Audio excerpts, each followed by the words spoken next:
Hi, I'm Jim Jenkins, and I wanted to share my latest Easter Island statue project with you. The statue in this video, which is a 13.5 foot tall statue, was fabricated using my interlocking cardboard template kit. This statue is the largest we've made to date so far. Typically, the average size has been 89 inches in height, but this one's 13.5 foot tall, so I'm kind of jazzed about this.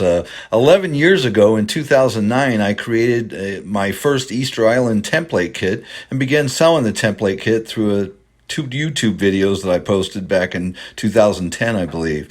I posted links to the original video in the description area below.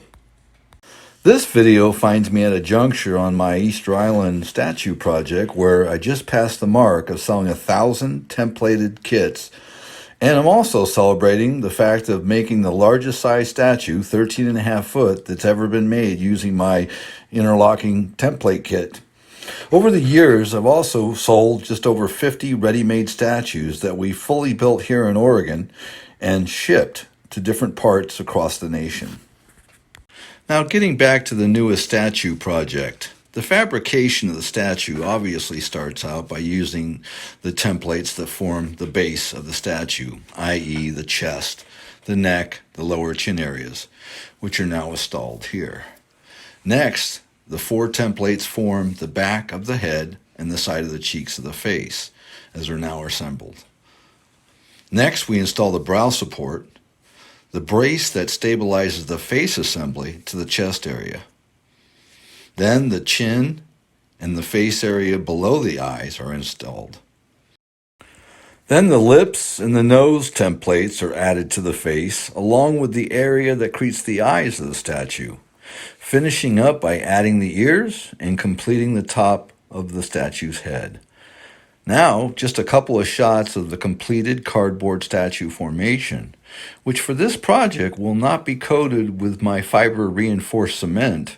Instead, the statue is being covered by using a urethane spray foam. This is due to the fact that the statue is being made for one trade show and will be discarded immediately following the show. It only really needs to last 3 days, and from a few feet away, this is going to look like cement. It's textured, it's going to be stained, so you're not going to know, nobody's coming up and feeling it, so it works just fine. And also keeping in mind that transporting the item to the show, moving it into the show, setting it up is so much easier with a lightweight, statue. So given that, we're happy that we had the opportunity, and I'm glad that I was able to show you guys this. If you're interested in templates, we sell both the cardboard templates and electronically we sell them, and then we also manufacture statues at different heights. So if you're interested, just give us a call and we'd be happy to serve you. And thanks so much for liking or watching my videos. If you liked it, please share it, subscribe, and like my videos. Thanks a lot. Bye.